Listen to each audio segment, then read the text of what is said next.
I went through my MFT program in Northern California, and one of the things that I discovered pretty quickly was the learning and the education that was presented to me was this idea that, well, kind of once you figure this stuff out, you're kind of good to go. You've figured out all you need to know to be helpful to people. And I found that to be really limiting. And what narrative has really offered me is this idea that I can still be, as a person who hopes to be helpful to others, I can still be in a place of discovery, of creativity. I can be open to new possibilities that tomorrow I might learn something new from my friend Will, or for some other people that I've met here that will contribute to the help that I hope to bring to other people's lives. And narrative therapy kind of gave me a platform to be able to learn how to do it, how to be able to bring these ideas that will not impose, but will kind of open spaces for my way of, our way of healing and helping, or other people's way of healing and helping to be allowed to flourish, to be affirmed. Being strengths-based and being client-centered, I feel, is just the basic core value of narrative therapy, and that stance is just reflective of who I want to be as a clinician, as a person, as a general human being in the world. Seeing people who've been practicing narrative therapy for a long time, witnessing their passion and how they connect with the values and the ethical principle of narrative therapy is what attracted me to narrative therapy first, and what keeps me connected with its ideas. Right, and then having someone ask you, okay, what do you think you're caring about by doing that or by bringing this up? And that was the first time I'd ever heard that question asked, or that, or like that be the pillar of curiosity, is like what you were caring about. And something like unfolded in my mind. I had just never thought about things that way, and it just changed my whole way of thinking about what can be inside a question and the power of a question. Like, I literally, like, there's life before that question and way after. I started practicing narrative therapy in Bombay, where I was really part of a homogeneous group, and then I moved to the United States and practiced in different parts of it.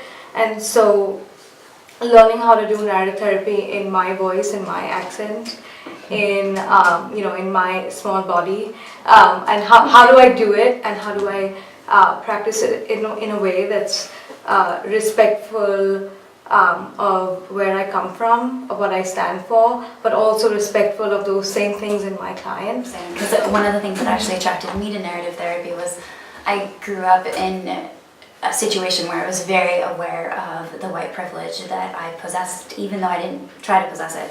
And so when I went to grad school and there were all of these different theories that didn't seem like they took that into account at all, I was attracted to the fact that narrative therapy actually seemed to give me a framework for how could I actually take responsibility and have accountability around that.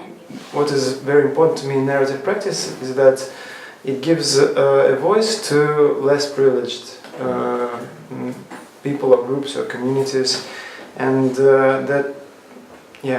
I think that's the most important thing to me. That piece just, I can feel it right now. When I start to talk about it and start thinking of clients, it's like lights this energy up inside me that I get to kind of be a little political in the room, or a lot political depending on where the clients want to go. And I think that is one part about narrative that I really appreciate. I feel like I'm so excited about narrative therapy, and I feel like my process with learning narrative therapy is my hope of what my client's process will be when I learn it more and more. And with that excitement, it's trouble to put words to it. I feel like kind of a golden retriever with narrative therapy. I'm like, okay, I'm so here. Where's the ball? My hope is, and my interest is in community work.